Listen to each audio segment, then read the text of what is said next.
Hello everyone and welcome to Breath of Fire 4.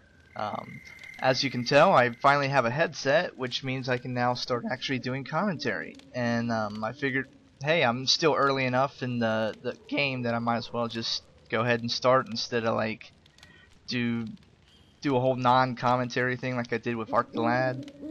And besides, there's a lot to talk about with this game. So anyway, we're going to talk to Nina here. We just got through and we got Urshan, and we went through Chamba with Urshan taking us through there. Urshan's kind of cool. He's kind of like a robot looking thing. I don't want to spoil anything, so I won't really give too much, but kind of reminds me of Robo a bit from Chrono Trigger. So they say different things if you go to the camp menu after every like event in the game. So we're gonna go ahead and go where we're supposed to go and meet up with Cray at the crash site.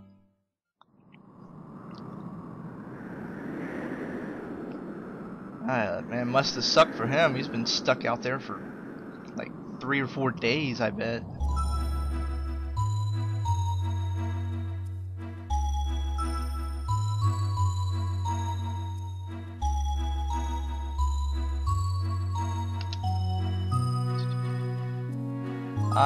I'm not really gonna try and voice act this because I know I would just suck it up horribly and just be terrible. So yeah, forgive me for not being a good voice actor.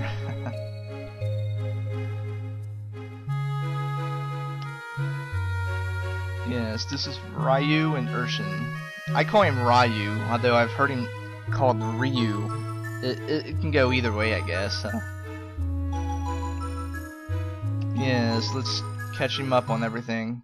Some crazy Imperial guy attacked us and chased us out of town, and we went through a hex city and met this robot-looking thing, and yeah.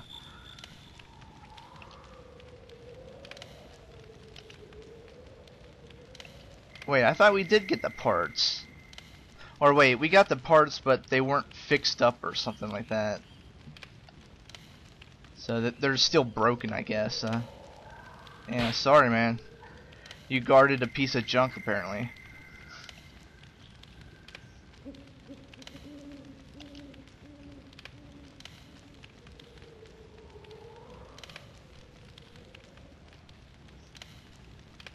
Urshan talks really weird.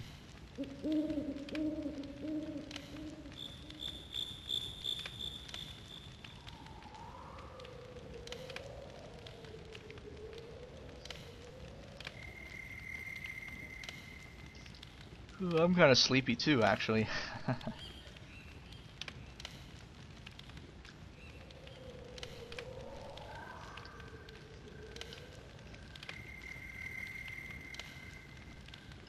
Yeah, sure, let's spend the night out in the desert. Might as well, right? So, let's see. What can I talk about here? Anyway, I guess I can talk about the Breath of Fire series in general a bit. Ever since I was a kid and played the first Breath of Fire for the Super Nintendo, I've really enjoyed the series as a whole, with the exception of the fifth game, which I don't even really count. But the first and second games were direct sequels, and then the third game is kind of like a partial sequel to the first game, and then the fourth game kind of is like its own story. It's like a little bit off, so this game isn't directly related to the other Breath of Fires, or if it is, it's very loose. I mean, there's a lot of theories and stuff of how this game might link up with the others in the series. So anyway, apparently this is some kind of dream or something like that. It's a very realistic dream, apparently. There's nothing here except for some books and other things. Let's see. What is this? Some kind of clock or it's not important. So And a random battle. Just like before, I'll cut out random battles if there's nothing unique or interesting going on. Anyway, these guys are armors. They're not good to hit with physical damage because they'll just absorb some of it.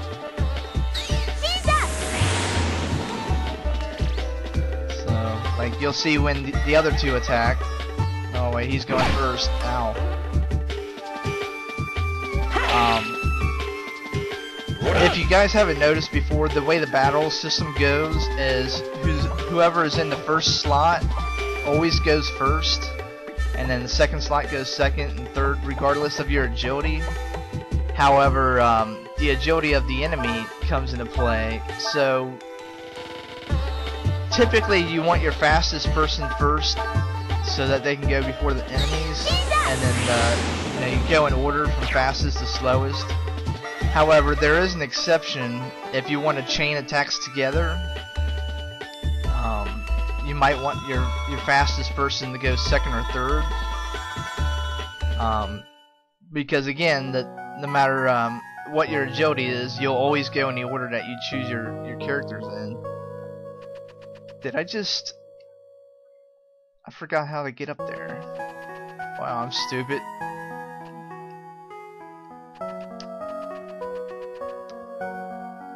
I wasn't even thinking. Wait, there's nothing in here, is there? Nope. We just wasted some more time. Alright then. Let's go up here.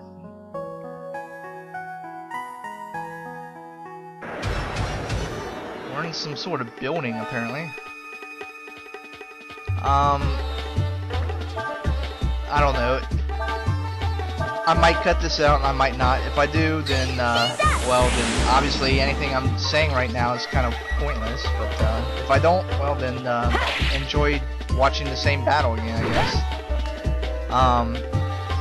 Let's see. Another thing that I showed off earlier is that if you have a character guard and the enemy uses like a special skill, there's a chance that you could actually learn the skill from getting hit while guarding. And so sometimes, depending on certain skills and stuff, it's important that you actually do guard and try and learn some abilities. Some of them, especially late in the game, get really useful, and a lot of them can be used for combos and other things. And if you go to the camp place, then you can use your item, this thing, the Aurum, to swap skills between players. So, like, you could have Cray learn something and then trade it to Ryu or Ryu, whatever. And we got a cutscene.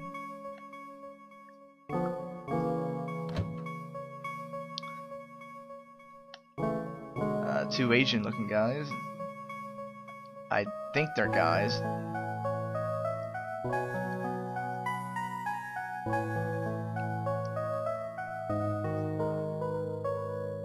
We walk behind the curtain slowly enough, we should be able to get to the other side without being seen. Well, I guess. Except there's no curtain by the door. Don't mind us. We're not really here. Or, okay. I guess we woke up. Yeah, I guess we did. Well, that's kind of a weird dream. What in the heck did we eat out here? Some funky mushrooms?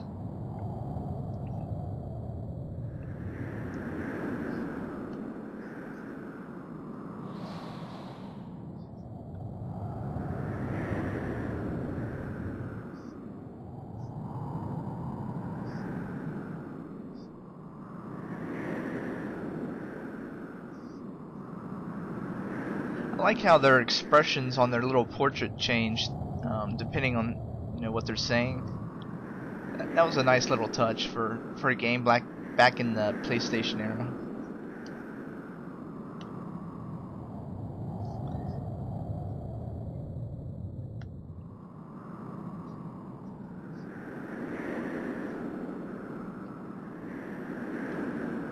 Maybe, you never know.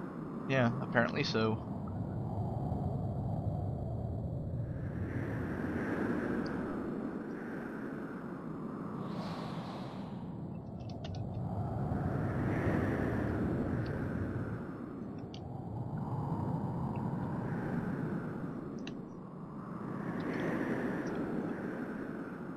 I'm actually reading this silently, so that's why sometimes I'm not really talking much. I suppose I could read it out loud, but then again, I would, like I said, I would probably be terrible at voice acting.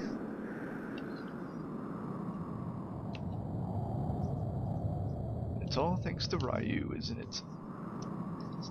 Yeah, I don't think I can do a girl's voice like at all without seriously cracking my voice bad.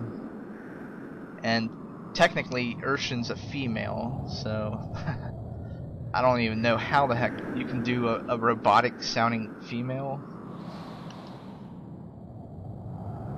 Or just armor. I mean, it looks like a suit of armor. She looks like a suit of armor. We haven't seen inside her helmet or anything yet, so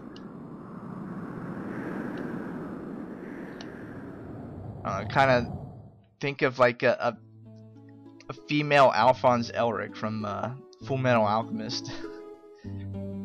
If you can, that is. That's kind of a stretch. So we got a new destination. Oh, another thing. I might as well show this off now. These question marks that appear randomly. Depending on where you are, you'll either go to just a random field, kind of like we're in now, or in very specific areas, you'll go to like hidden areas where, like I showed before, where you can go to a fishing spot or other things that we'll come up with later on. Usually, in every one of these areas, there's a item hidden somewhere, so that's why I'm kind of wandering around and flying up to get a better view here. One unique thing about the Breath of Fire games is each character, almost every character, always has like a unique action that by pressing like the triangle button they can do something unique. Here, I'm still talking, so we'll just keep this battle in. I went ahead and hit charge, which is basically auto battle. Now you see we can only have 3 characters in the front at a time, and Urshan is character 4, so but technically your characters in the back row can still fight, so you can like have Urshan go, you can interchange them between rounds. And we got a silver top. That's a fishing lure or something like that. So I'll go into more detail with the battle stuff later. Is this the dam? No, this is Kurok. Kurok. Something like that. And we got our battle. Yay, battle. I think these are actually... Yeah, we haven't seen the red caps. We've seen the normal ones yet, so here's what we'll do. And we want cray to guard because we might learn a new skill from the... There we go. See?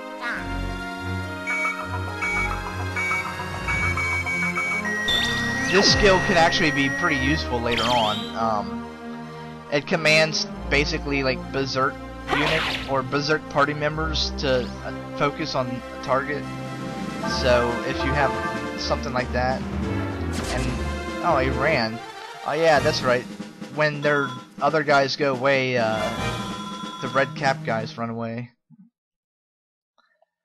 So yeah, we got Cray learning a new skill, and we got some kind of, what is that, a dog guy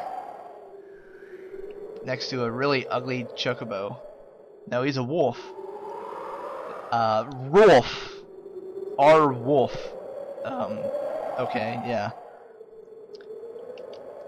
So, here's the introduction of the master system. Basically, there's like a bunch of people around the world that will teach you abilities based on certain things that you do. And, like this guy, whenever I level up, my AP will go up by 1, my wisdom goes up by 1, however my attack power goes down by 1. So you kind of have to decide, what stats are better for what characters. And this guy has an ability called Will, which is his haste. I'd say the best way to describe that is after every turn of battle, sometimes something will happen depending on like your luck, and different masters give you different abilities. And for him, haste, well, he tells you right here, can move faster than others. So with that, it's like a passive ability to where basically you have higher agility with that. But Nina's our magic user, so we're gonna have Nina learn from him. And I think he just said we need to get a combo of 5 hits or something. So he wants us to go into battles and basically do a combo attack. And when we do, we have to go back here and he'll teach us a new ability. And that's pretty much how the master system works. And we got a flu goo, huh? Alright. Well, we'll just go ahead and just plain attack here. Maybe Urshan will show off his passive ability in the back row, because even in the back row you can still use your passive abilities if you're lucky.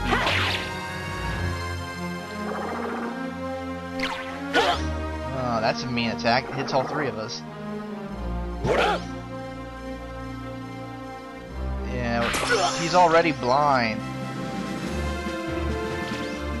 Well, here.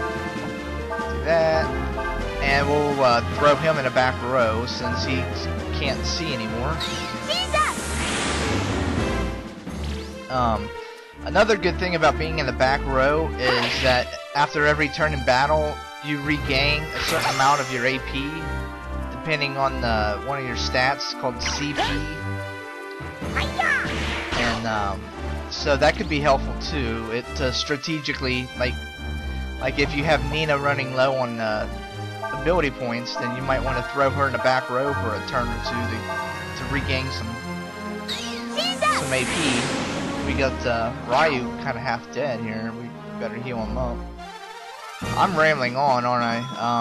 But this is a real short area, so once we get out of here, I'll stop the video. And see, as you can see, Urshan leveled up, and Urshan has a CP of 7 now, which means every turn Urshan regains 7 ability points.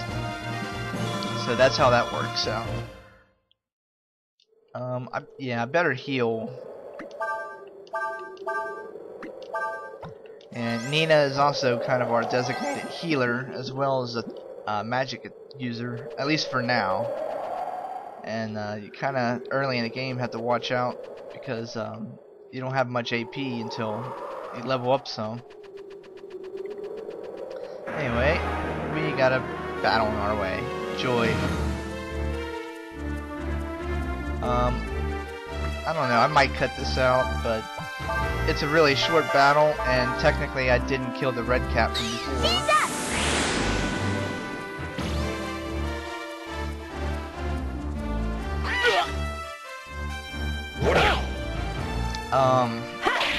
Let's see, another thing about battle, if one of your characters happens to die, if you revive them, then their max HP goes down by like a certain, like 10% or something like that. And the only way to fix that is to sleep at an inn. So sleeping at the campsite won't be enough. You know what? Yeah. Ryu's our second fastest character, so we want Ryu, Cray, and then Urshan. Ryu's kind of blind though at the moment, so yeah, kind of a waste. So that's how the battle system works in this game, pretty much. It'll get a little more complicated when we get more abilities that we can do combos with, and I'm looking forward to showing those off here. So let's see, the next area we'll be going to apparently is the dam. But let's set up camp. Talk to everybody because we got to a new area, and then I'll save the game.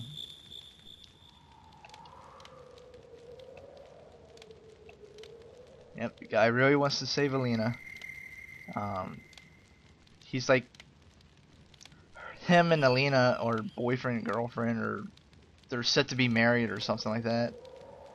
Elina is obviously Nina's sister.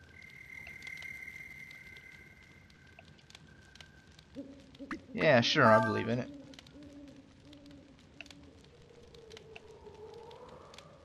So, um, like I said, if you happen to have one of your characters die, then you better not rest here. You better go to an actual town to rest. You can check your masters list. As you can see, we've only got one guy here so far, but there's all these available spots, so we'll get more. And yeah, that's pretty much it. So I'm gonna save the game and end it here, I guess. So yeah, hope you guys enjoyed it. I'll try not to be so boring with commentary. And yeah, we'll just go from there. Goodbye.